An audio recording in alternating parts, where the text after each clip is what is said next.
Gonzo, we just beat Villa 3-1. Pretty football. It was lovely. Beautiful bit of football. Beautiful. Very happy with that.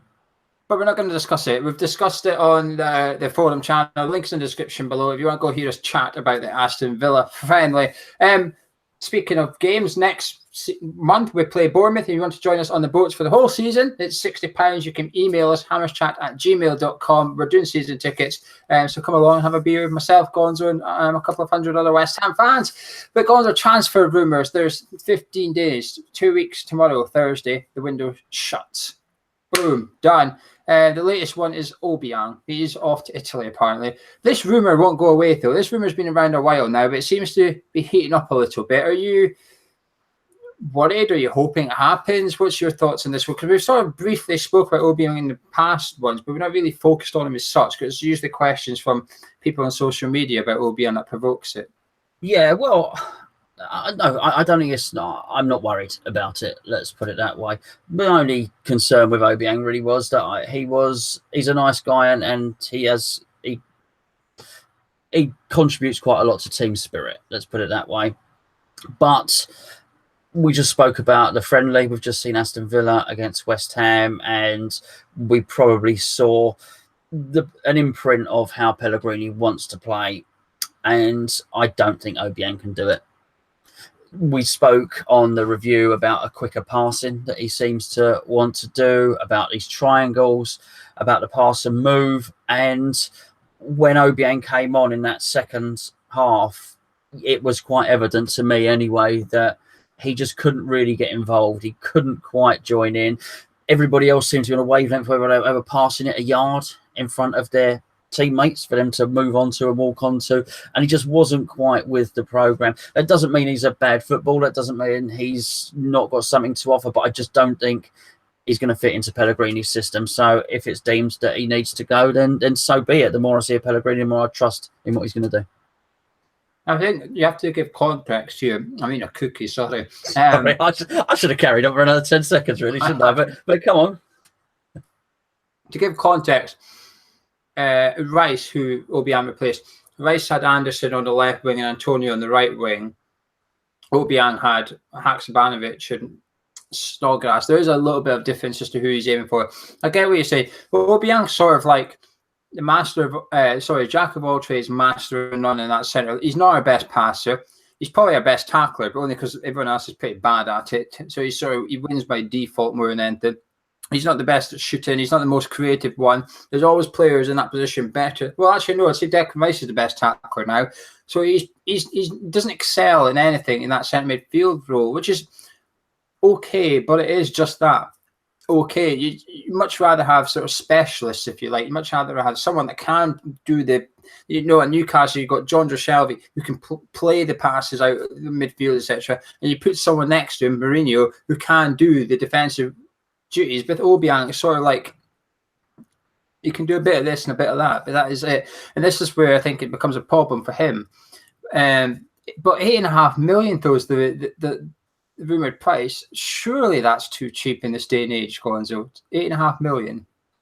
I think you got to put into context how much we paid for him, which was 5, and I do believe the 8.5 was actually what was rumoured with Sampdoria.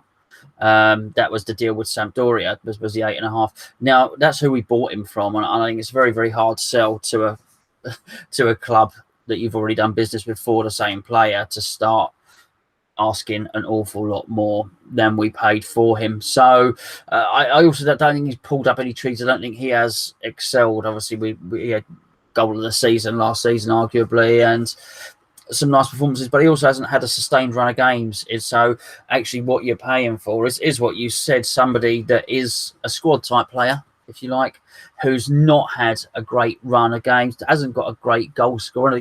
Maybe the last goal before that was Southampton. We haven't seen a lot of goals from him, not a great assist getter, not especially sits in front of the back four, and somebody that misses games through injury. 8.5 million, 3 million profit. I can understand the allure of doing that. I think it's too cheap, because you've then got the problem, how do you replace him for 8.5 million? I mean, there could be something different here. If, say, there's 10 million left in the kitty, all of a sudden you've got 18.5 million to go replace, and that's a different ball game altogether. But if It is simply the budget's gone. Whatever you bring in, you can spend now. 8.5 million is not very much. It's not going to go very far. I think he should be double that. At 15 million, I think, is Obiang's value at least. I think we should be getting at least 15 in this day and age. When you're looking at what some other players are going for, it just seems a little bit cheap for me. But his midfield partner has finally been linked to a couple of clubs. Kouyaté, he was linked to Porto for 14 million. Today he's been linked to Crystal Palace for 10 million. We're saying Obiang doesn't fit Pellegrini's style. Does check, in your opinion?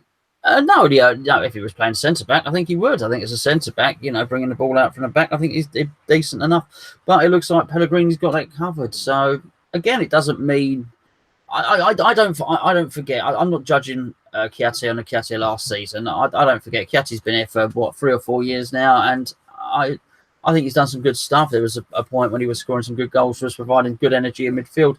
Just because he doesn't fit into Pellegrini's system doesn't mean he won't go and do well somewhere else. I'm sure he will. But yeah, I'd just say his time's up at West Ham, certainly. And I know what you're saying about Obiang there and the money coming in, but I know that Pellegrini has said if we get anyone, if we sell anyone, then they're going to be replaced. I think they will. I think with loans, I think this is the point where we're getting it back. I think if possibly we have spent 90 million or something, I think maybe we are trying to get it down to the 70 net. So actually, if we can get 8.5 for Obiang and get 10 million for Kouyaté, and that's 18 million, and they get a couple of loans in, I think at the start of the window, we'd have accepted that if we would spend, sort of 72 million net. I think that's fine. And I also think maybe he's thinking, hold on, I'll sell these two players and then maybe I will keep Antonio. It stops him being forced to sell Antonio, who possibly might not want to, and then one other goes out, Snodgrass or Byram, and it is balanced up. And I also think we spoke about Obiang not being, Obiang and Kouyaté not really fitting in the system. I think maybe he's taken a little glance at Cullen and thought, actually, here is someone that I can bring on for the last 15 minutes of games who will play within my system, who will pass and play it short and move and is comfortable on the ball. So maybe he's got one additional midfielder as a squad player that he didn't think he would have.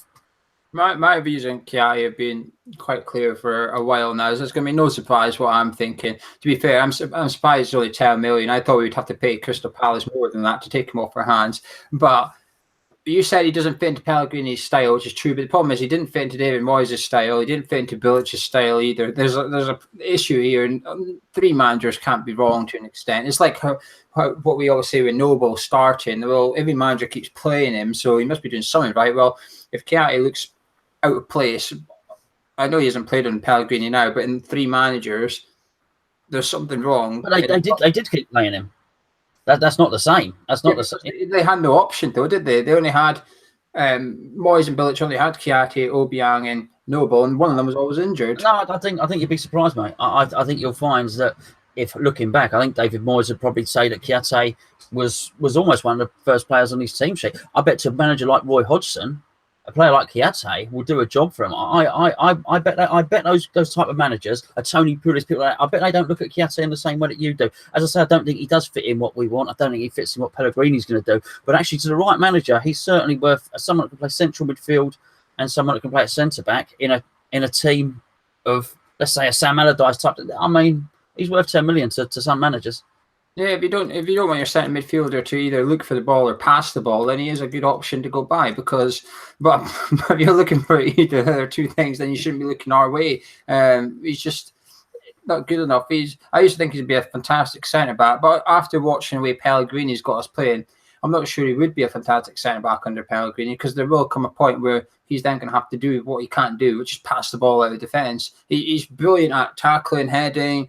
His position in defence, I've got no problems with that whatsoever. But we're now seeing our centre backs giving the ball to our centre midfielders. But all those attributes, heading, and that's like 20 Big Macs to Big Sam. Do you know what I mean? That is very, very attractive to him. Yeah, so I'm not fussed where he goes. I'd rather he left. Who would you rather sell, Obiang or Kouyaté? Let's just say they were both 10 million for the sake. I'd rather sell Kouyaté. Yeah, but likewise. What we'll say about these two is, I was going to say about Obiang to sort of strengthen the case for selling him. I remember saying to you, after games, I don't remember ever last season saying, oh, we missed Obiang today. But also, it's rare that I ever come out of a game and say one of them 2 were man of match. if you know what I mean. They sort of just drift through the game, don't they? They never, some even Noble, much criticism he gets, quite often you'll come out and say, you know what, Noble was very good today, he's your man of match contender, etc. But you don't say it about these two, and that's the problem. I think one of them are going. I wouldn't sell both, by the way. I would not sell both, because I think that's when you're really taking risks with your squad depth in there. We've just seen Wiltshire, Noble, and Rice look really good against Villa in a friendly. But apart from Cullen, there's no one really else that can play in that role, and that's where it gets a little bit risky for my liking. But there have been a couple of players that have left the club.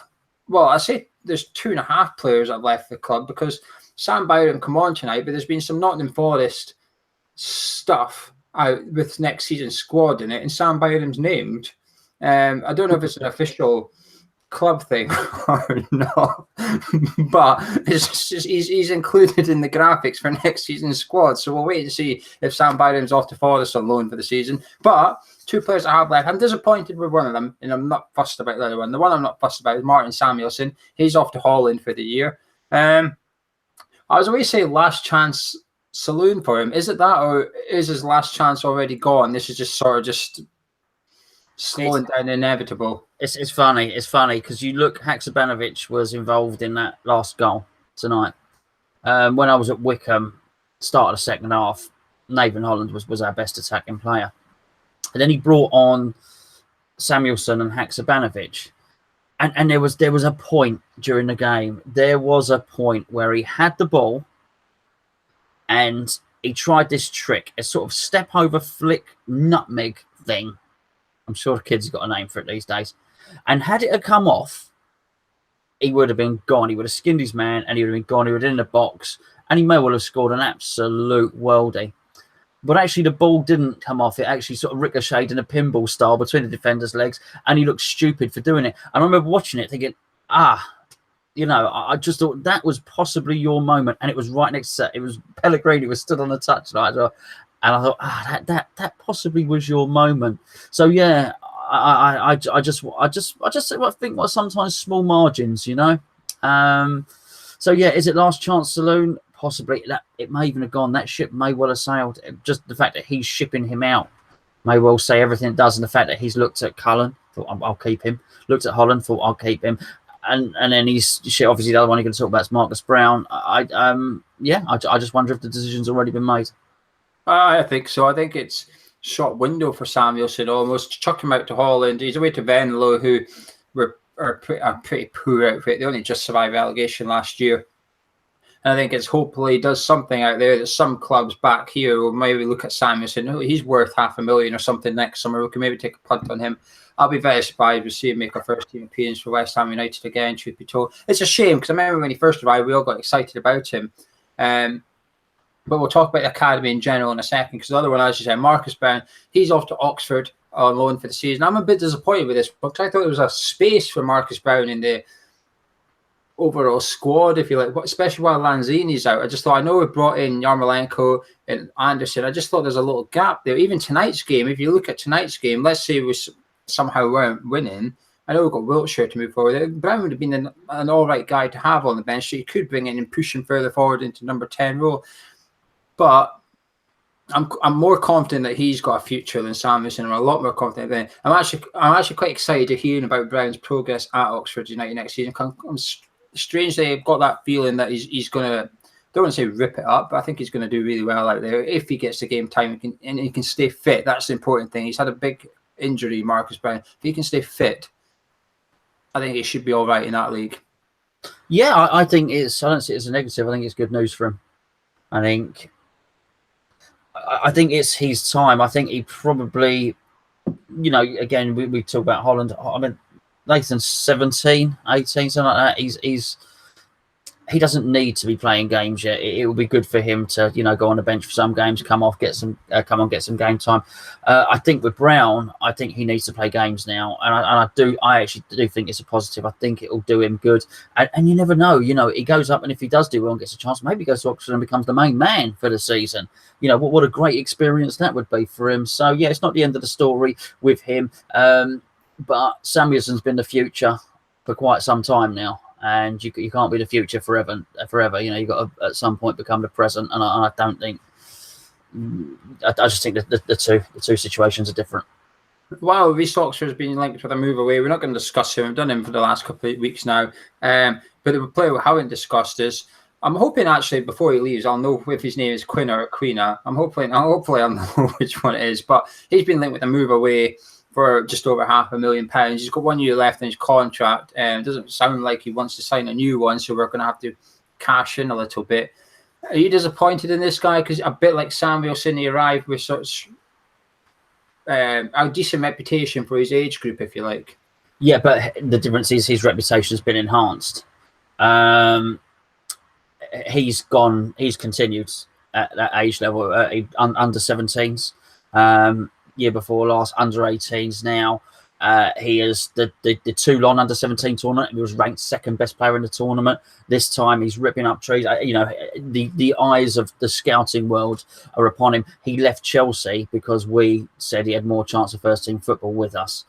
It's not happened for him. So I almost don't blame him for going. We've not been able, for whatever reason, we've not been able to keep up our end of the bargain. I also do, and I do think there's a player there. I think he's very good, but there's another guy who was the next big thing, and he was from Chelsea, wonderfully technically talented. His name was Geo Gonzo, and there was a big tug of war over him and about getting him away from his club and a big tribunal fee. And actually, it's sort of petered out into nothing. I think Geo Gonzo is probably 25, 26 now, and I guarantee people have heard very, very little about him. You certainly don't see him competing for the Ballon d'Or, let's be fair. So I still think there's a lot for Quina, or whatever his name is, to do. But I just don't think it's going to be at West Ham. But I still think he has shone so brightly at these international tournaments that a big club will want to pick him up. I also feel Pellegrini will know about him. I think if we'd really wanted him, Pellegrini might have tried to convince him, and we might still be in. But obviously, I think Pellegrini's even come in and said, no, I can't involve you in the first team this season. So consequently, he's off. But just so, shame, but one of those things. No, picture the academy, though. The one thing I quite like about this is we are getting money for him. And something we haven't done for years now is our academy has sort of been like a money pit. Sullivan sort of half complained when he first arrived. It cost $3 million a year to run or something. And there was a slight dig at the academy as if to say it's a loss-making machine. At the start of the year, you take $3 million of your turnover and put a line through it because that's going to the academy. We're not going to see anything of it. We're not even going to see a player come in the first team, etc. But now, this shows why we should be going to the 16-year-olds around these clubs like Chelsea, like we've got Quina, we've got Samuelson from City, we've got Holland from Everton, because if they don't make it, you can then get a little fee for them, which will then pay. If you get 600k for this guy, that pays for a fifth of the academy for the whole year. I think it was 3 million, it might be 1.5, it's 1.5 or 3. But it contributes a massive amount of money towards running an academy. I think this is how it needs to be run. It shouldn't be run as a profit first operation, but it certainly needs to be a profit second operation. If you're not good enough for the first team, there needs to be a time where they think, right, let's move them on rather than let their contract run out and they end up in League Two. Let's try and get a little bit of cash for them, etc. While we still can get money into the academy. And I'm going to say credit to, while their hands a bit forced on this one in the sense that the player wants to leave, I'll give them reasonable credit for getting money for a player who might not make it in the first team, and it contributes to the cost of the academy. It's something we need to see long term away from the first team. We need this sort of funding, etc. Yeah, of course, and let's not forget, even just looking at Declan Rice, there's how much would a player like Declan Rice cost? Lots and lots, many millions, many Hugels would be the price of Declan Rice.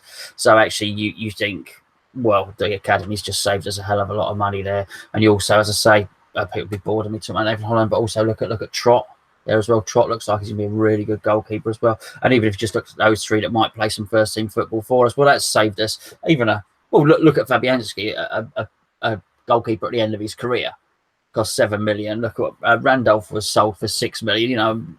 If Nathan Trott becomes a half decent goalkeeper at a young age, he's worth 15, 20 million. So yes, and if we can sell the odd player and tick over, then great. Players were being linked with Reyes, a Mexican international midfielder who left Porto in the summer, a free player. What are you shaking your head no at? I don't know. But yeah, do I? But is this a sort of transfer you expect now? He's a freebie, but he's got his footballing CV, if you like, isn't that bad. He's an okay age. He's in his late 20s, I think. As an international, he played for Porto last season. Got enough games under his belt in the last few seasons. He's been hitting 30 games a season. So I don't want to call it a no-brainer, but just on paper, it's reasonable. Yeah, listen, he's going to know what he wants. I mean, it's clearly how Micah was on with us earlier. You know, he always was saying about the identity or philosophy.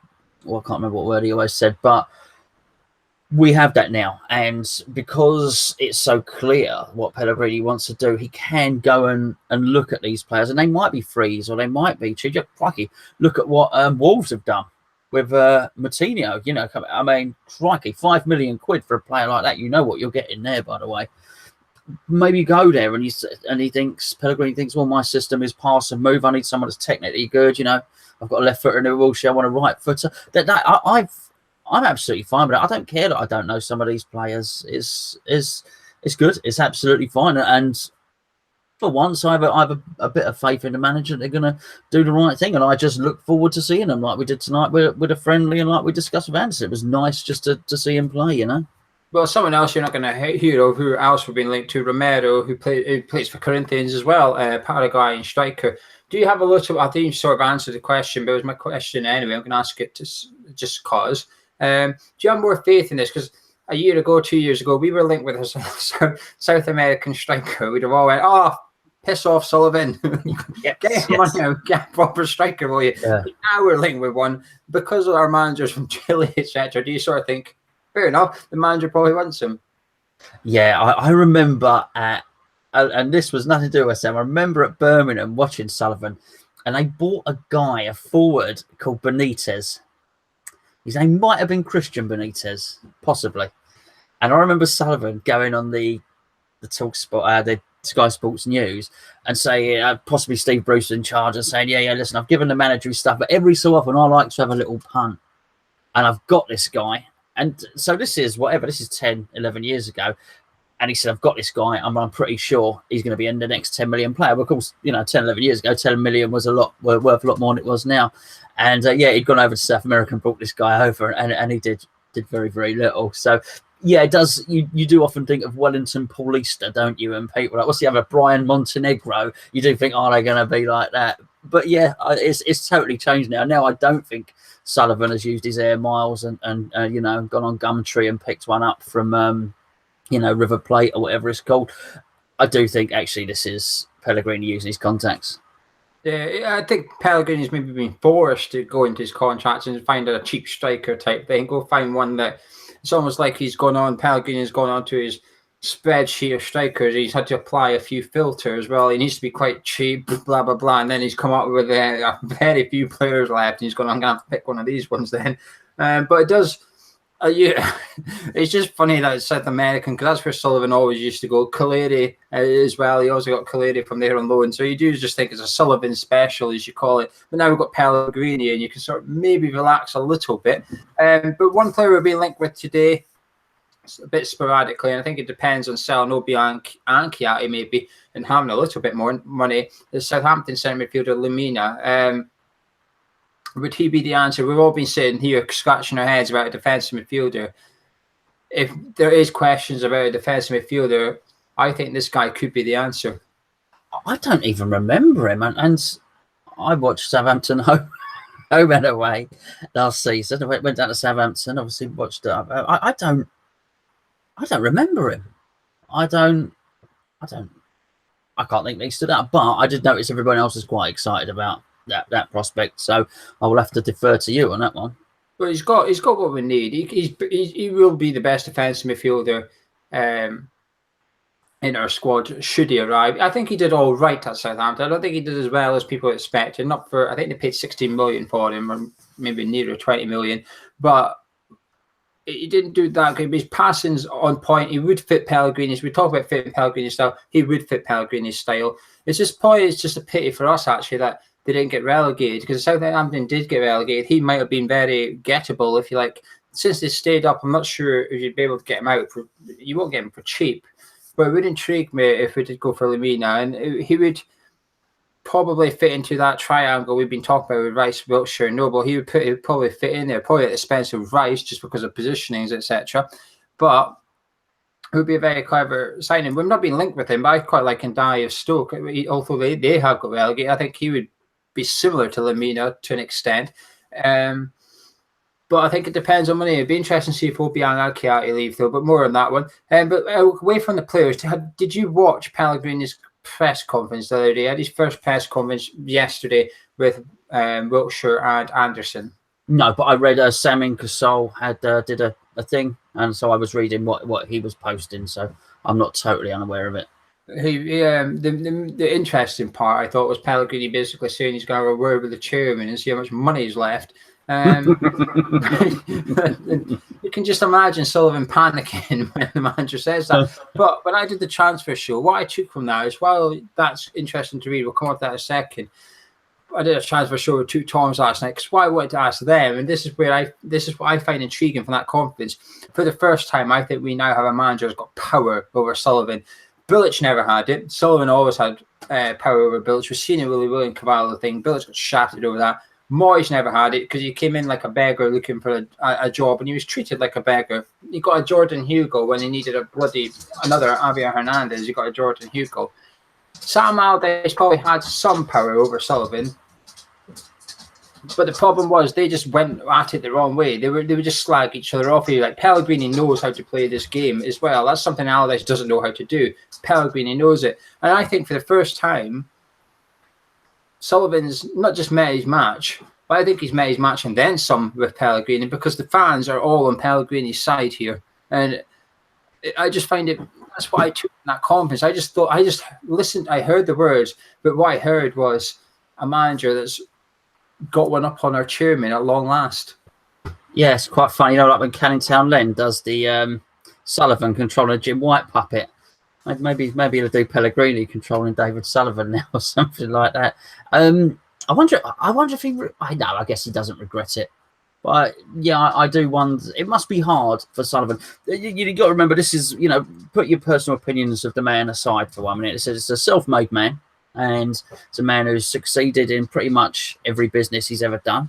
A man who's been the boss, even in his joint venture with David Gold. You would still say he has carries the most weight out of the two and does the most, has got the biggest shareholding, let's say. It must be hard for a man like that, who's whatever he is in his late 60s, who's been in charge all his life, to suddenly relinquish a lot of power. But that is that's what the best people do.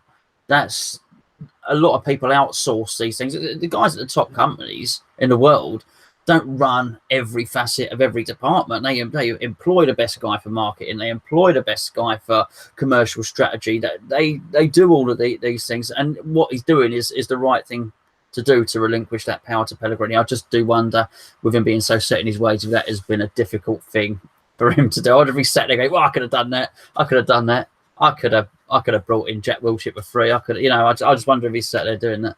Well, the funny thing is, he could have brought Jack Wilshere in for free, but he chose not to. He described him as injury prone. They didn't touch him. Then Pellegrini come in and said, no, I want Jack Wilshere. And that was just one example. There's a few examples of Pellegrini having a bit of power over there. Jack Wilshere's one of them. The other one is Anderson. At one point, we decided he was too expensive.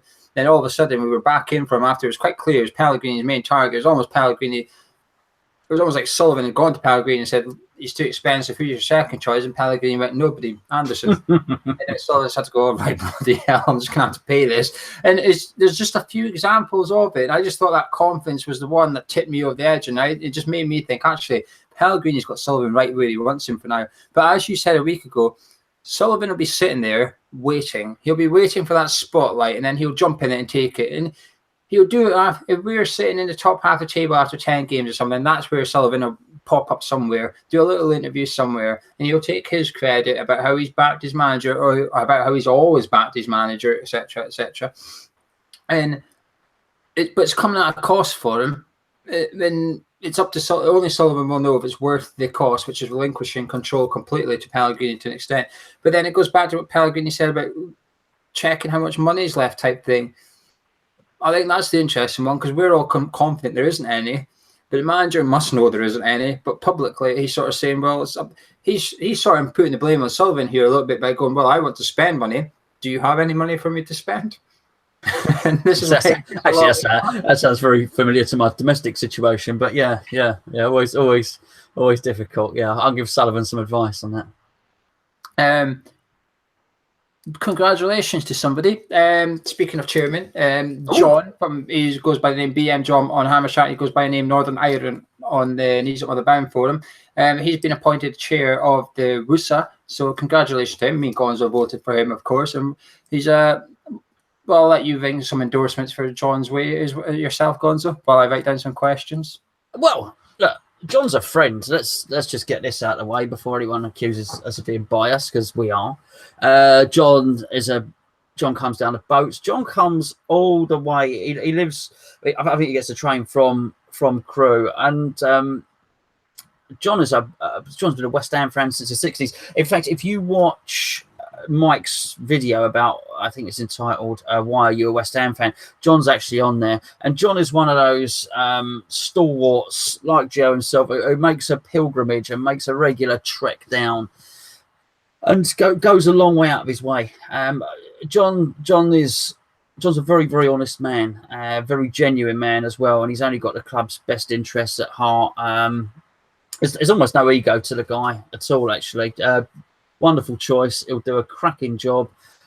It's gone through. It's been dragged through the mud, WUSA, but I do think it's on an upward curve now. It hit a real low point last season, and I as I maintained when all that stuff was going on, what we really need is a unified supporters association, basically somebody that can speak for all of us and do so without not being like me and Geo are or any of the other channels. Not, we're here to do what we do, but this is somebody who's gonna, operate effectively behind the scenes and deal with everybody's everyday gripes and everyday problems that fans have with the club, proper real fan issues. And I'll tell you what, I've got no doubt John will do it wholeheartedly to the best of his ability, and his ability will be good. He is a good, honest man, and he can pay me later with a pint for saying all that.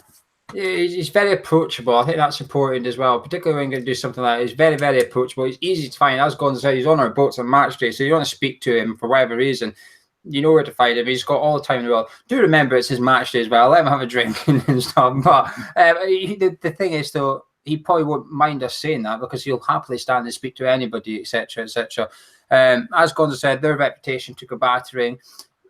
I think rightly so, in my opinion. I think they made a lot of wrong decisions last season. I think one man in particular made a lot of wrong decisions, which was, I think, in my opinion, of course, not necessarily the opinion of Hammer's Chat, my personal opinion was he did what was best for him rather than what was best for WUSA, and they don't go hand in hand.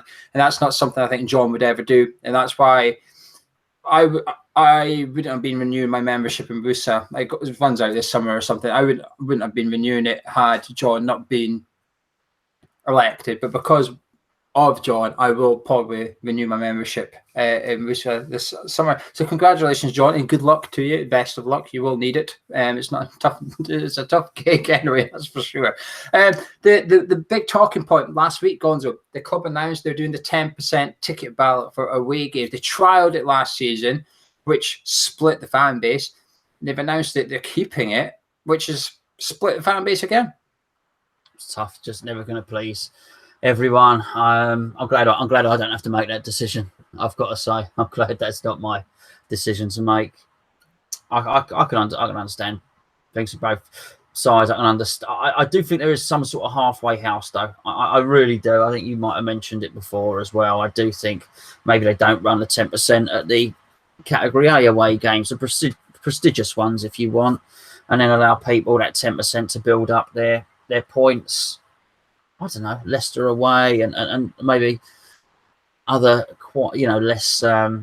less glamorous ones. I do think there's a halfway house, but I think it's a very, very difficult decision. To one sec, potential buyers. There we go. Just writing down Paulo's question for later. This is a funny one. I completely agree. Bournemouth, etc. Bournemouth, Spurs, they should not be in the 10%. Absolutely no chance. Liverpool tickets, the first away game of the season, sold out to 10 points. which is a bloody lot. And that's the first game of the season. So if you're already on like very low points, you'd have to have done 10 away games or cup games last season to just get a Liverpool ticket. But it now means, though, that there's some people on 10 points or those on 9 points have missed out on the extra 10%, if you know what I mean. That 10% that's been taken out is now going to go to the ballot. There's people that's done potentially 9 away games last season, half the away games, can't get a ticket. But there's someone who's maybe not done any last season who's going to get one in the ballot. And this is where I think it gets a little bit funny, because everyone knows the rules. Everyone knows how to build your points, etc. I know, you know, everybody watching this knows how to build your points. And yes, it's difficult, but it's not always meant to be easy. Last season, the first away game, you had Man United, that went to 3 points or something. And then you had Southampton, which was a high point game because it's a desirable fixture. But then you had Newcastle, which went to general sale, it went to the members.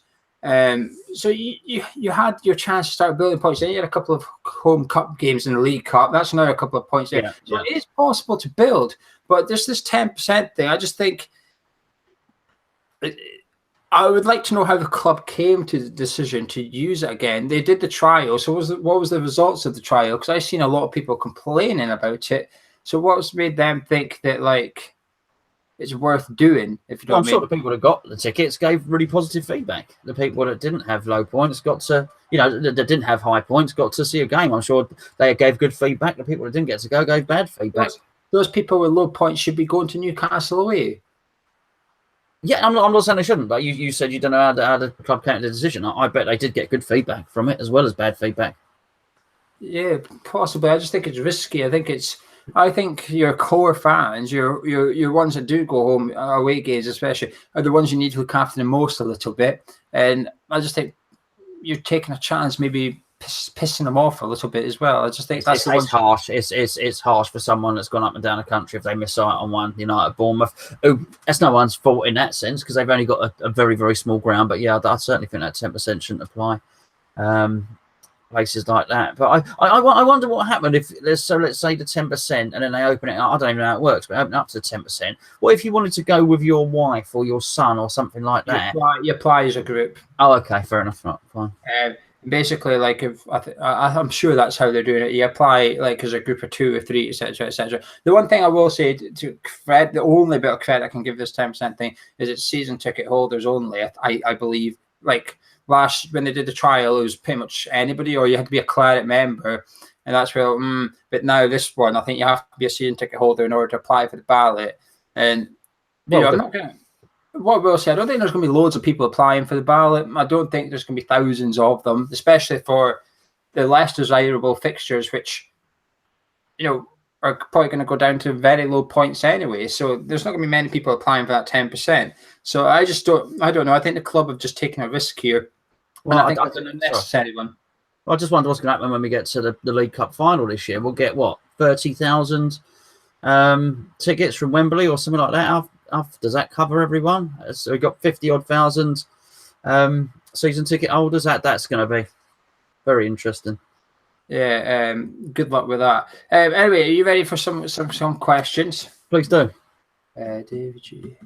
Windass. Right, starting with Facebook. We don't normally take them on Facebook, but if you follow us on Facebook, everything you see is tweets. Okay, I put some of that on Twitter. It goes straight to Facebook. Now we don't normally keep an eye on it, but because we're doing the season tickets for the boats, I've had to, in case people message, going, "Can I have a season ticket, please?" Which 2 people did, and I didn't know about it until someone emailed and said, "Oi, I messaged you on Facebook a week ago, and you're not replied." Oh, better go have a look. So I had a look tonight, and there's a few questions. So this is from there. So first one is Dean Felton, which says, "Can West Ham challenge for trophies this season, given the money we have spent?" I just told you, Dean. League Cup final, mate. League Cup final. I'm convinced every year. Obviously, I'm a bit deluded like that, but I keep thinking every year is my year. And I spoke to somebody. There's no secret. I spoke to Tom Down a couple of days ago, and Tom Down mentioned about it, about us getting to a cup final as well, and how he was hopeful. So I think we all secretly harbour that. Why not? If we can't believe now when we've suddenly got a few players and a good manager, what's the point? It's not the players. I don't care who the players are. It's the manager's attitude towards the cups. If the manager's got the right attitude, anyone can go. Roberto Martinez can win a cup with Wigan because he's got the right attitude. He takes it seriously. He had James MacArthur running around in centre midfield that day. Gary Caldwell is probably his centre back, but because he wanted the cup, he took them to the final, etc. It's all about the manager for me. Alex Davis says, "Who do you think Kouyaté will sign for, or do you think we're going to be stuck with him?" I don't think we'll be stuck with Alex. I think Kouyaté's got a decent reputation on the continent. He did really well at Anderlecht. I think he's an international. Don't always start for Senegal, but there'll be, like I said earlier, there'll be enough managers out there who want a player like him. You've got to look at last season. There was one game we had 23% possession. There are some managers who just don't care about possession. I wouldn't be, and you know what? Funny enough, I wouldn't be surprised if one of them was Roy Hodgson. Why not? Andy Smith says, "Am I valuing our players too high, or do all the price tags being linked with our players seem very low?" I don't think so. We're not looking to. I think the one was Antonio. Maybe the one was Antonio, but I can't understand why you think that. And Reece Oxford's, at 10 million, and obviously Obiang we touched on earlier. Antonio's done something, in the game. Antonio is not just a proven Premier League player, a proven Premier League match winner. So his price I would expect to be higher. Oxford's, Kouyaté and Obiang, well, that doesn't apply to them. They're not proven Premier League match winners, so hence I think a lower price. Yeah, I think they're quite low for some of them. Kouyaté and Obiang's too low. I mean, 10 million for Kouyaté. I mean, as much as I want to see him go, I think 10 million is quite. Is that what you pay for it? I mean, Hugo, the thing I can't get in my head was Hugo was 9 million. Now, I know we overpaid, but he is 9 million. Hugo is now my benchmark. Is Kouyaté £1 million better than Hugo? Well, no, because Kouyaté's got like over 100 Premier League appearances under his belt. Hugo has barely scored more than 10 goals in the Championship. How are they worth the same? How is Obiang worth less? That's literally near impossible. If we sell him for 8.5 million, I will say it's seriously bad business by us if we're selling for that low. It should be double that. But saying that, Oxford 10 million is probably fair for what he's done this day and age. Antonio for 20 million, I think that's a fair price as well. So it's a bit swings and roundabouts a little bit. It just depends which player you're picking out, I guess. Billy Matthews, if you could pick pre-season games, who and why, and also do you think we get enough out of pre-season games against weak sides? Well, Billy, I said this earlier. I think, it was in the other show, wasn't it? Sorry, in the review, I said that I quite liked the pre-season games that we were playing because we were playing against English teams who had a point to prove. I find that a lot better than us going out and playing over in America against MLS teams or elsewhere, or sort of you go out to Dubai and play teams like that. I think some of them go out and they play these almost exhibition games. Man United might play Man City or something like that, and it's very much an exhibition game. Make no mistake about it, Preston wanted to beat us. Aston Villa got to the playoff final last year, that they wanted to beat us. That was a big game for Wickham, for them and the club. They really, really wanted to beat us. And what that does, these English teams, it gets our players and Pellegrini, particularly the foreign players, in tune with the pace that they're going to face when we play our first games in the Premier League. I like it. I like playing 3 or 4 home-based teams. It doesn't mean you can't play 1 or 2, like we are Austria, Switzerland, fine. But I like it when it's done this way. Yeah, I completely agree. It also allows players to spend time with their families and stuff, like in the evenings. I think that's very, very important. It also allows a player that you're buying from abroad to come over, settle into his new home, as well as the new country, his new home as well. Get used to his new surroundings. He's at the training ground every day rather than some fancy, swanky place over in the Alps somewhere. He's at the poor happens to rush green. but I think all this makes a difference. I think it all makes a difference. It means that your senior players can then train with under 23s or vice versa. Under 23s can be brought into the seniors and mix and stuff. I see a lot more advantages and disadvantages to staying at home. I'm not that fussed for them going abroad. The only one advantage to going abroad for me is the fans abroad get to see West Ham play. That is it. That's the only advantage I can see. Apart from that, to stay in England and do what we're doing this pre-season. there's a vibe about this preseason as well. Not just the transfers, but the way everything's going. It just feels good. It feels good right now. The teams we're playing, where we're playing. There's nothing to complain about right now, which, well, apart from the 10% thing, which is unusual, but it's bloody good. Moving on to Twitter now. At We Love You WHU, Rex Hammer on the forum says, which current West Ham player would you least likely want to get into a fight with?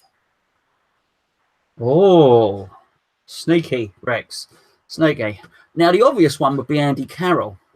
But I've got to be honest with you. I think he'd throw one and I'd dodge it and then he'd sort of snap his wrist. So I think we'd probably be safe then. I think Antonio.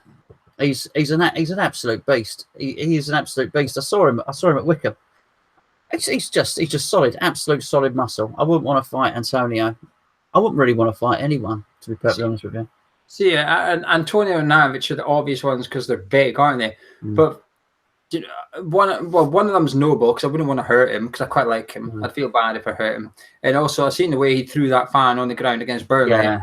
So he's got some moves in him. But the one I wouldn't want to fight, believe it or not, is Zabaleta. I've got a feeling he'd be a right bastard. Oh, he's so nice. I reckon I could have Quina, though. Do you know what I mean? I reckon I could take him. Do you know what I'm saying? Zabaleta's ripped to bits as well, and I think he's the type of bloke though who's got the most patience in the world. But if you were to somehow make him snap, I reckon you'd break your leg within 2 seconds. I just got that vibe about him. So Zabaleta's the one I wouldn't want to beat up. I'll tell you what, any one of the under 11s though, I reckon I'm winning. I'm not sure. I don't know if I'd be putting money on you, especially wearing that Star Wars. You've got an under 11s t-shirt on tonight. It's tight as well, isn't it? Do you know what I mean? You can see the old moves, see the chaps through it. Right. Anyway, it's from Rex Hammer again. Another question. We had this question a couple of weeks ago. It's funny, isn't it? You do this show speaking about West Ham for 55 minutes, and for 5 minutes you speak about non-West Ham things, and people comment on the non-West Ham things. So we did the relationship advice, but we got this question a few weeks ago, and it's come back again. Is a Jaffa Cake a biscuit or a cake? We've had this. I maintain. Some people gave us the correct answer, if you like. I don't want the correct. I heard someone went on about it going hard. If once it goes stale, it goes brittle. I don't care if it's your birthday and someone comes out with a candle on a Jaffa Cake singing "Happy Birthday to you, Happy Birthday to you." You would say, "What on earth is that?" And they say, "It's your birthday cake." You'd say, "That's not a cake." Oh yes, no, technically a Jaffa Cake is a cake. Happy birthday. You'd be right pissed off. It's a biscuit. Well, the rule, if you like, was when biscuits go stale, they go soft, but a Jaffa Cake goes hard, so therefore it's a cake, and that's how they proved it in terms of the tax or something or another, or the sugar. You don't see Mary Berry baking a Jaffa Cake. That's what I'm saying. You might. I don't know. You just maybe not seen that episode. I've not seen any episodes. Well, you need to start looking up her, and not on your porn website either, because that would not be nice. Is that? I reckon that's a stage above the MILF. Do you know when it says Mary Berry cream pie? Do not watch. Is that a gilf? Is that a gilf? Do you reckon? I'll have a look. I'll check it out. Yeah. Do not search Mary Berry cream pie. Gilf and bacon. That's. I don't know, is that a category? I'll check it out. Possibly, but Canning Town Len says, do you find it easy to watch West Ham play against a team in Claret and Blue wearing yellow socks? I got confused twice. I got genuinely confused twice, and once at the start of the first half, then for some reason it took nothing more than a quick chat with the kids and a cup of tea. In 15 minutes, second half, I'd forgotten all over again. I assumed we were in Claret and Blue and got all excited because we're going, hold on a second. Oh, yep, yellow socks. Yep, of course, that's it. If there's one thing that signals West Ham, it's yellow socks. So, yeah, it's quite confusing. Yeah, I mean, I went looking for the game, searched West Ham on YouTube, come across this team playing in blue, football on the floor, and I thought, well, this ain't the West Ham game, so where the hell is West Ham? At the Veets, Tim Hunt says, how many games will Geo get to this year, and will Gonzo brush his hair for future interviews? Interviews, Tim. Tim's a mischievous one. I've got to say, he is. Is he talking about now? I haven't really brushed my hair now. I've got to be honest with you. Sorry, I don't know. Maybe he's talking about that thing, but when on the boats, which on the website. But I didn't even know. People say all the time, "I'm going to come down the boats. I'm going to do an interview." He probably is. My mum went mad. My mum went mad. She saw it, and the BBC put it on their website. My mum said, "You haven't had a shave. How many layers did you have on? I could see your thermals underneath. You hadn't brushed your hair." She was absolutely disgusted. So the next time they said we were going to do one, I had my hair cut. I had a shave. I put my shirt on, and ITV didn't turn up. Oh dear. They usually don't. Over to you. How many games are you going to? I don't know. It depends on Sky TV, in all honesty. It's out of my hands. They didn't turn up either. Yeah, I don't know how much I did last year. 13, 14 or something. I missed a few. I only did one midweek one, which was Brighton. We got smashed 3-0, and I was really pissed off. Couldn't find food afterwards as well. I had to have a flipping flake. You did a video, didn't you? Yeah, I was from outside the chippy or something.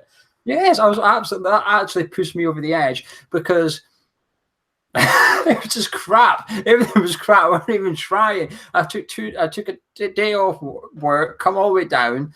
I was in London for the day on Friday. I had to leave early to go get my overnight bus home. So I had to leave early. Even if we were winning 3-0, I was going to have to leave early. So I left early and ended up in the queue because everyone else was leaving early. That pissed me off. Then I got to where the bus station is, and I had about half an hour. I thought, well, I'll go buy a bag of chips. I'm pretty hungry. Couldn't find a chip shop anywhere. I was fuming. So I thought, you know what? I'm not doing another bloody midweek game again this season. But I'm missing the Bournemouth game. I'm waiting to see this man in Manchester. So I hope be at the first one. Can't beat a bit of Robbie Williams, mate. Yeah, indeed. Mike Manera says, what else do you guys think could be done to make the London Stadium feel more like home? The obvious is the seats, Mike, as well. You know, I've got to be honest with you though. But I'm usually, I've had a couple of beers before I go in. So as you would do, Mike. Although yours is red wine, of course. Which sort of takes the edge off anyway. I think the team's going to go a long way to doing that. If we play attacking, exciting football, I don't think I'll care that I can't recognise which dot is who. In terms of the players, I'll just know that West Ham are playing well, and there'll be a good vibe inside the stadium. The stadium has a good atmosphere when things are going well. It can be very, very loud in there. So we just got to hope for that. Alas, until something drastic happens, we are stuck with being a long way away from the pitch. Do you know, it's stopped bothering me now. It stopped bothering me quite a while ago, but I've just got used to it. I no longer notice things. I no longer notice that stupid trampoline looking thing in between the two tiers. I've just become immune to everything, and I've found a way of enjoying my match day, if you like. I found where I like to go and stuff. So last year, even though we were getting beat some games, I still enjoyed my day. But I do enjoy the day. I even enjoyed the game, although we weren't winning and stuff. I still enjoyed my experience. So I've given up with the whole, what can it be made feel like home? Everybody's different. You won't please all 55,000 West Ham fans, no matter what you do. The carpet around the pitch changing. Some will think changing the Claret is fantastic. Some won't care, and some will think it's a bad idea. We won't know. But I've just got used to it, Gonzo. I just don't like change. That's what it is. I just don't like change. So if I'm moving to Upton Park London Stadium, it was not a good idea anyway. But when I turned up and it was pretty crap, that made it even worse. But even if it was excellent, there was still a part of me that wouldn't have liked it because I just don't like change. I'll tell you what I do like. I'll tell you something positive because I whinge a lot about the stadium. Something I really like is half time. Sorry, I usually send Tone down to get them. To get the beers. You know what he has to do. Because I say, Tone, I've got to hold this camera. But half time, I actually like, it's, they had a second season, it'll be the third season, the group of people that are around us, and we're used to seeing the same group of people sat around in the seats and just going down the bottom of the stairs there and having a beer with everyone at half time and actually having room to move and room to have a drink and discuss what's happened in a half, and you're not being so far away that it takes you ages to get back to your seat. You can literally leg it back to your seat in sort of 30 seconds-ish. And I do like the space. I do like half-time. It's a nice place to have a social sort of drink at half-time. That bit I do like. Yeah. At Matchana 11, Aaron says, keeper Sal Snodgrass. He's still prominent in Pellegrini's pre-season plans. He got his goal tonight. Is he change your mind at all? One thing I will say, he's better at passing the ball than Antonio. It's just a pity passing backwards most of the time, but Yeah, well, this is not a surprise. I said this a couple of weeks ago. I said I had an inkling that he was in Pellegrini's plans because he seemed to be taking all the set plays and everything. I'm not surprised. Would I sell him? Yeah, probably I would. But if Pellegrini wants to keep him on board, then fair enough. Who are we to argue? If he does, and I'll be 100% behind him. But you know, why not? If he's starting, I'll think that might be a bit of an issue. But Pellegrini sees a future for him. He knows far more about football than I do. I would still sell him because one, I think he's on too much wages, unfortunately. If he was on 40 grand a week, I'd say, you know what, he's good value to have around. He's not. He's on 70 grand a week. He's on more than, if you write down our first 11, he's on more than half that first 11. I don't think that's right. We've got an issue right now with Declan Rice's wage structure thing. Snodgrass is tilting it in the opposite direction. Declan Rice's agent maybe looking at Snodgrass going, well, he's on bloody 70 grand a week. What the hell is Declan Rice supposed to be on? Because there's no way you're paying him 70 grand a week to be a squad player, while Declan Rice is going to be a prominent team player next season on 25 grand a week. So it's difficult. The wage structure is difficult, especially when you're trying to go from one level to the next. It's always going to be hard to keep this balance with the wage thing. But Snodgrass for me is one of the ones that's putting it out of context. It's not in the right order, our wages, and he's one of the reasons. I would still sell him. The one thing I will wonder, I've been wondering why Pellegrini is keeping him. He can't pass the ball okay, short passes and stuff. His ball retention is not that good. His ball retention is not that bad. I just think his creativity is not as great as it should be.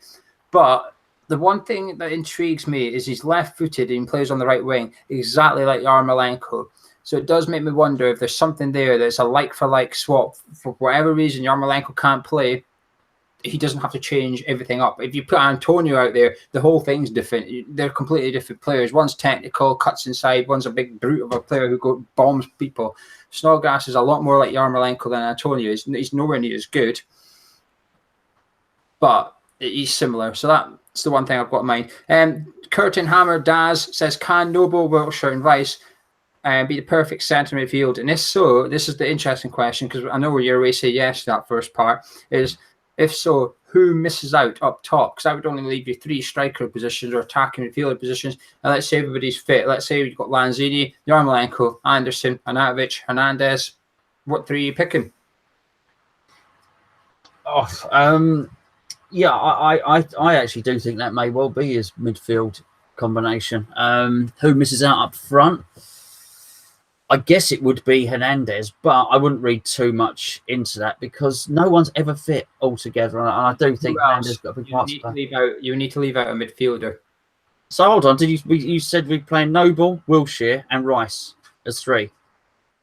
So yes. which leaves Arnie, Anderson, and probably play Yarmolenko on the right? So you would leave out Lanzini. Oh, when Lanzini's fit. Is that what he asked? Well, no, that's what I'm asking, because I knew fine what your answer would be if Lanzini wasn't fit. That is the answer. So I'm trying to say if Lanzini was fit, then he's got an issue. There's got an issue because Lanzini's got to be in the team. Well, see, I think this is where you have like a home tactic and an away tactic, and this is the away one. But the home one is you take out probably Rice and you put in Lanzini, if you like, and then you just play whoever's on form when you go away from home and stuff. I think what we've just said, I think that's the front 6 for Anfield. I'll be surprised if it's not Rice, Wiltshire, Noble, Yarmolenko, Anderson, and Anatovich. I think that'll be your front 6. Tell you what, I'd give that a go as well. You know what, they should play us off the park because they're Champions League finalists and the rest of it. But they had a lot of players at that World Cup. We'll talk about it in the preview for the Liverpool game's a long way away. I would not be unhappy going to Liverpool against that. I'm going up with that. We could go and cause a shot. I think that's the solution. So you've got that 3 in midfield. So you're a little bit tighter. We've all been saying how Pellegrini plays 4-2-3-1. I think he's now sort of trying to drop the big club mentality a little bit and thinking, well, I'm at West Ham here. I need to have a plan where we're a little bit more conservative. I need to have that extra man in midfield. How do I do it without sacrificing it? Well, simple. You put Wiltshire as one of your 3 who can do the passing, who can dribble forward, etc. But without the ball, he gets back and they form a 3 in the middle. And I think that's going to be our front 6 at Anfield. I'll put money on it right now. That'll be our front 6 at Liverpool. At Cockneyborn, Mark, he said that he wanted to see Anderson, blah, blah, blah. But he says he thinks we've got a little gem in Ryan and Fredericks. His pace is superb and seems to be able to deliver a good ball into our attack. What's your thoughts? Yeah, hello, Mark. Like Mark, you always see him on Twitter. He's a paramedic, actually, Mark. I think Fredericks and Wilshere, if I had to pick two, they would be who I think would be the outstanding ones. I think possibly our 2 free signings are going to be the standout. Doesn't mean I think Yarmolenko or Fabianski or Anderson will be shit. That's not what I'm saying. But I think he's a pivotal part, Fredericks, to what we're going to do. And having seen Masuaku, the way he was overlapping in the Villa game, I think he's just rotating a little bit to give everyone a bit of game time. I think he's going to line up with Fredericks at right back against Liverpool, and I think that's going to be very, very exciting. The teams aren't going to be able to commit to us, Mark, either. They're not going to be able to think this is our West Ham. They're just going to sit back. They're going to have not much possession. We're going to throw everyone forward. Teams aren't going to be able to do that with reckless abandon like they did before. They're going to have to worry about us counter-attacking at pace, and the fullback's going to be a big part of that. Very, very excited to see Fredericks, actually. Completely agree. I think this is why we need a 3 centre midfield. It allows the two fullbacks to bomb on, knowing that Rice in particular can make a 3 at the back if need be. He can get his arse back. Noble and Wilshere, they're not the quickest of players, but if they can get back as well, it allows us to really go wide. And it'll push Yarmolenko and Anderson into the middle of the pitch as well. They get up, it pushes them in. It must be a nightmare to defend against. You've got Anderson standing in front of you who's trying to tuck inside. You've got a centre-back next to you. You can't communicate with him because he's watching out of it. So then you've got Masuaku bombing at you. Can you imagine being the right back of Liverpool, say it's Alexander-Arnold? Can you imagine being him trying to shout to Mo Salah to get back and defend against Masuaku? It's just not going to happen. And that's where Declan Rice or whatever sees Masuaku on his way and thinks, well, I'm going to keep an eye on the left-hand side here, for example, and we're going to cause teams problems. And this is where it gets exciting. At Irons Boys, Jamie, I think you've kind of indicated what your answer could be here. So out of the new signings, who can you see being the biggest fan favourite? Yeah, I do. I've one of the 3. Yeah, I did. I did reveal my my suspicions earlier. I just think it's so easy to think, the record signing and so on and so forth. But don't rule out. So I do, because I think people are not expecting that much of Fredericks. I think he'll really shine. There's not much pressure on Wilshere. People expect he's free, and people expect him to get injured. I think he'll just shine and do really well. Do not be surprised though if come the end of the season, Marko Arnautovic is still a hammer of the year. Yeah, Yarmolenko for me out of the new boys, I think he's going to be the one that impresses us a little bit. There's just little bits when his assist against Preston for Arnautovic, so simple. He made it look so easy, but what he actually did was play it from the wide position into Arnautovic's feet in the middle of the box. That's not an easy thing to do, but he made it look easy. He just stopped, got his head up, played it straight to Arnautovic's path, and if he can do that a bit more in Premier League football, he'll be excellent for us. Now moving on to the YouTube questions. Forever Blowing Bubble says, in fantasy Premier League, which 3 West Ham players would you get? You've got to have Arnautovic. I probably would go for a fullback, actually. I'd be tempted to go for... It's tough because we don't know whether it's Cresswell. We don't know, do we? But whichever one is going to play, be it Cresswell or Masuaku, I think you're going to get assists there. Certainly Cresswell, but I've got a suspicion Masuaku gets assists as well. One more from there. Maybe the goalkeeper, because he's going to be busy. And you get good. It depends what fantasy league you do. But if you do Premier League fantasy league, you get points per save. So yeah, mate, that might be one. Again, which keeper do you choose? Who knows? West Ham's gonna be a tricky one. I'll tell you, fantasy league. Not that I know anything about it at all, and I will be doing the team. Funny enough, I just submitted it, but my code, I'm just getting them. They're sending me a new code. So the Hammers Chat Fantasy Premier League will be up over the weekend. I'll give the code. We'll put the code out on social media. Be on hammerschat.com. You can do it on there. But I do try and steer away from West Ham players because you get a bit romantic about it. So I try and build my fantasy league team with a clear mind and not with my heart.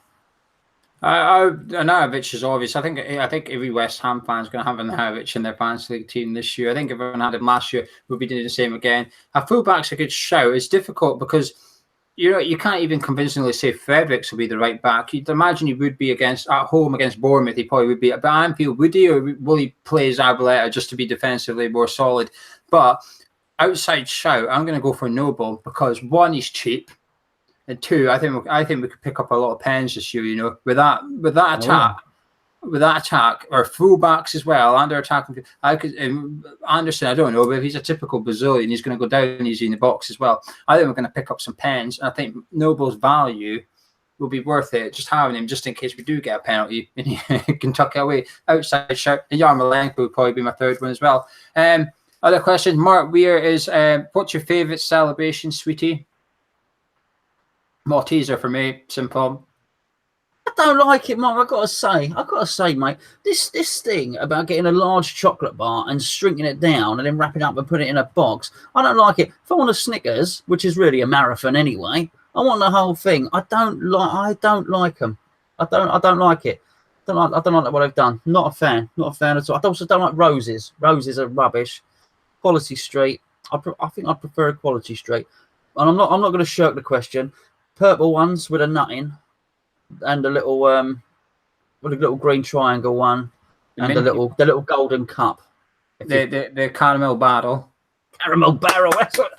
That's right, mate. That's right. It's probably up in Scotland. It's probably a frozen barrel. It's probably a lot softer down south than it is up in Scotland. It probably breaks your tooth in Scotland. No, it's all good up here. The toffee pennies are a bit tricky though on the teeth. Sometimes they're a bit. You can be there for a while chewing. The kids or the dog, yeah. But I prefer Quality Street. But Maltesers from celebrations. GB says, is Antonio the answer to our backup striker problem? It will be. Answer to a lot of problems. Good player to have on the bench. I'll tell you that if you want to change things around in a number of positions, but not at right back. He's different. This is why Antonio is good to keep. He's different to everyone else. There's nobody like Antonio in the squad, and this is what makes him stand out. Flight says, can you remember a time when the club has been in better shape from top to bottom? I mean, the trouble is, you know, you've had the Cerns, you had Browne, and all the rest of it. There's always been issues with ownership for as long as I can remember. I can't remember too much time when there's been sort of stable ownership. I without being funny, when we've been very, very positive on this show, let me just say that nothing has actually happened yet. So let's just see what happens. Let's wait for the window to close. Let's wait until we've played a few games. I am not quite ready to go from criticism of the move from Upton Park to Stratford to a point where it's all hail ye the Messiah and everything's rosy. I'm not sure it is yet, but I'm buoyed by the progress. We've made some progress. So let's deal with that question in 6 months, if you don't mind. Yeah, we're in good shape for now, but I think you're right. I think there's a difference between giving credit and praise. I think there's a big difference between the two. To me, credit is like a positive acknowledgement. I think we can give positive acknowledgement to Sullivan right now and say, you've made a few changes, credit to you. But praise is different, because praise is where you say, superb job. That's not what we're doing yet. You've done a good job in the summer, but it doesn't mean that we forget about the last 2 years that we've had to put up with in order to get to this point. So credit, yes. Praise, no, as far as I'm concerned. Dean is asking if we actually drink tea on this show. Dean, it's empty now, but I started to have a cup of tea. Not the first person to say that. Nigel Khan accused me of not drinking tea during this, and saying there was something else there. Listen, when I do this, I drink tea. I do drink beer when I go to the football, granted. Yeah. Here's my cup as well. It's the old West Ham one. They don't sell this one anymore. It's a nice one. I like this one. But the reason people don't see it is because when I'm speaking, you can't see Gonzo. And right now, Gonzo had a cup of tea. He'd be drinking it. And then when it goes to Gonzo to speak, I drink mine. So you don't see us drinking it. We're not. Well, you see me eating cookies though. We do. When it pops up, we do all sorts of strange things when you can't see. So I mean, just all sorts of stuff goes on, really. Yeah, Gonzo was Googling Mary Berry cream pie just 5 minutes ago. You should see his face. It's a wonderful recipe. I could tell what you see and go by your face, but nobody else could see it. I'll tell you what I did see. Happy Hammer 66 asked what it was. It's Chewbacca. It's Chewbacca, mate. There you go. That is Charlie. If you watch other videos on the channel, that is Charlie. Nibbles says, now this has been a bullshit rumor made up by somebody saying that we were going to swap Antonio money for Zaha, and some person on social media wanting to be in the know, but he's not in the know. He's just making shite up. But Nibbles, to be fair, doesn't say that rumor is true. Hypothetically, would you swap Antonio and money? And it's going to have to be a shed load of money for Zaha. Yes. Well, the funny thing is, I wouldn't. I think he's one of the best players outside the top 6, but we ain't got £50 million kicking about, so it's not value for West Ham. It's value for somebody. It's just not value for West Ham. If we hadn't signed Yarmolenko and Anderson, I'd say yes, definitely, but we have, so no. Paul O says, do you reckon Sullivan is spending money to be more attractive to a potential buyer? Oh, when they all this thing with Arsenal, and Gazidis has left Arsenal to go to AC Milan, and Usmanov wants to pull all his money out. I couldn't help myself. My mind drifted when I was listening to Talk Sport today to the thoughts of Usmanov buying us out. More than on one occasion, I have actually wondered if our future buyer, be it Tripp Smith or whoever else, has actually said to Sullivan, you can't allow that to happen again. What happened last season with Moyes, you need to make sure, if we're going to see this deal through in 3 years' time and do a good transition, we need to be a healthy Premier League club. And I just wonder if he has forced him into doing that.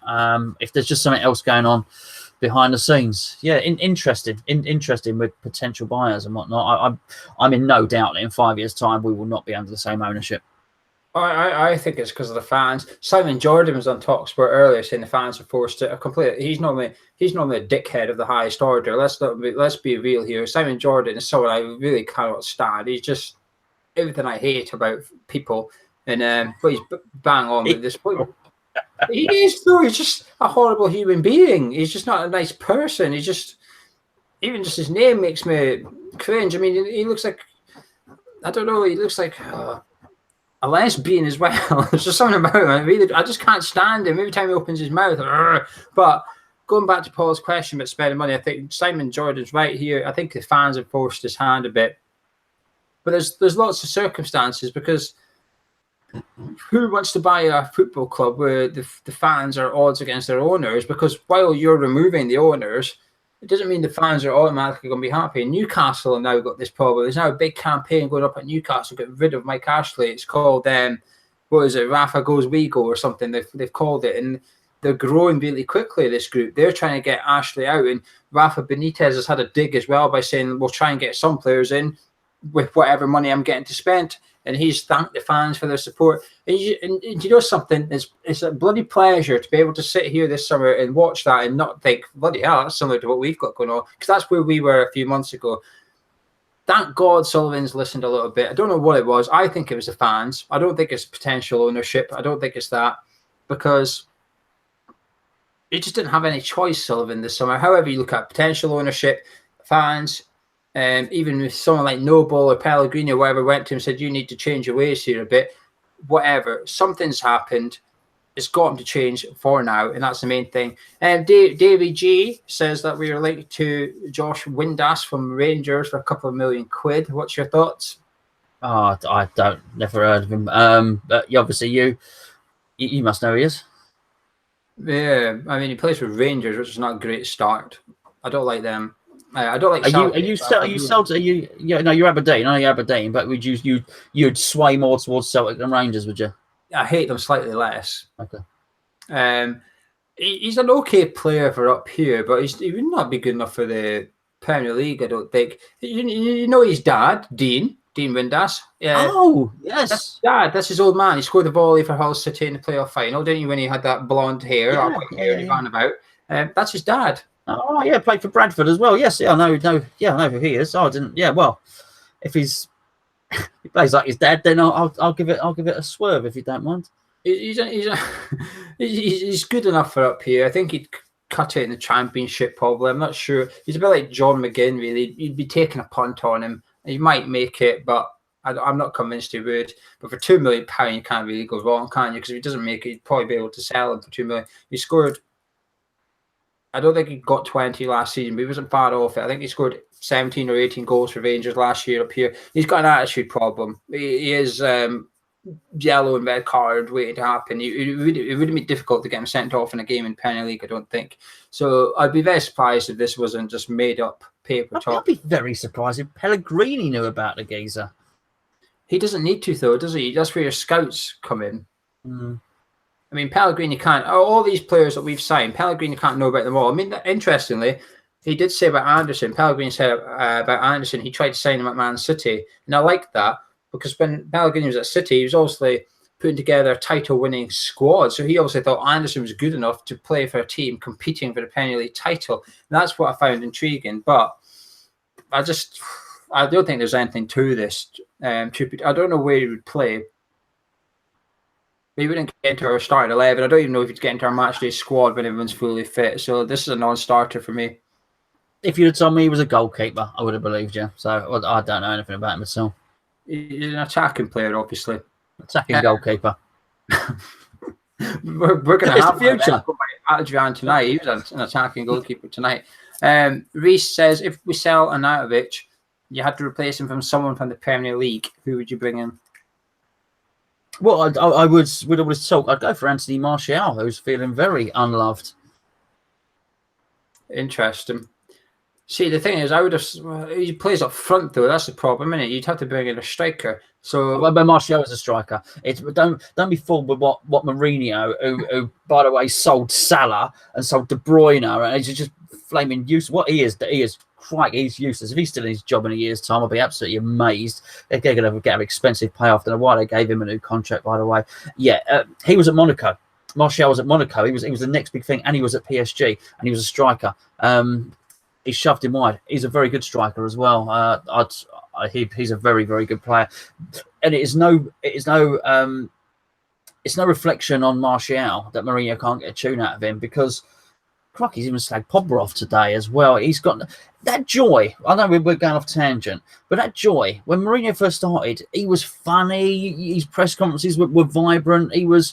He had a real joy, like he loved being there. He looks like a miserable guy who just doesn't want to do the job anymore. I think he needs to be put out of his misery. I don't mean like killed, but I just think, he's a rich man. He should go off and enjoy his money on a yacht or something like that. That is not a man in love with his job at all. No, he's just a grumpy bugger, isn't he? Yeah. He's another Simon Jordan, really. But replacing Arnautovic as a striker, if he was a couple of years younger, I'd be screaming for Jamie Vardy. I would. I think he's a top striker in the Premier League. He's a horrible little player, but he scores goals. I think he would reasonably fit our style of play as well. My curveball one would be, no, I'm not going to mention the Liverpool striker. Why are you laughing? There's people in the live chat saying the same thing as well. They're always waiting for it. I love it. It's not him. I'll go for Batshuayi. I'd go over to Chelsea and try and get Batshuayi, and just to see. Bear in mind, you would get 50 million for an out of it, so you've got plenty of money to spare. So I would just wonder if you could get him out of Chelsea for that price. I'm surprised actually if we haven't been linked with Tammy Abraham on loan. Actually, if he is going out on loan from Chelsea, I'm surprised we've not been linked with him. Bear in mind, we need a striker, young, cheap. But anyway, Gonzo, is there anything you would like to add? I mean, congratulations that you've been running the forum channel on YouTube. It's now got over 3,000 subscribers. Yeah, chuffed, absolutely chuffed. We don't normally make a song and dance about numbers, do we? But for our second channel, we have 3,000 subscribers. I'm absolutely buzzing about it. And by the way, let's be fair. Thank you to obviously Mike, to Len, to Nigel. Thank you to I'm quite Paul Nixon and obviously Mr. B, Gary, and everyone that got involved in the Your Shouts as well. And just that's really there for everyone. And our review for tonight's game is over on there. Scroll down, the link is below. Whether you're watching on a phone or whatever. Thank you for all your support. That's absolutely wicked. Thank you.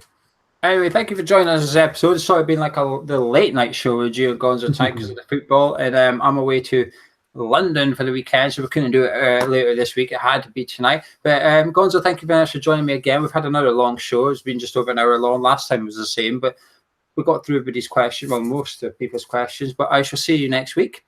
Yeah, enjoy Gary Barlow, mate. Yeah, of course. Yes. But anyway, thank you very much at home for joining us.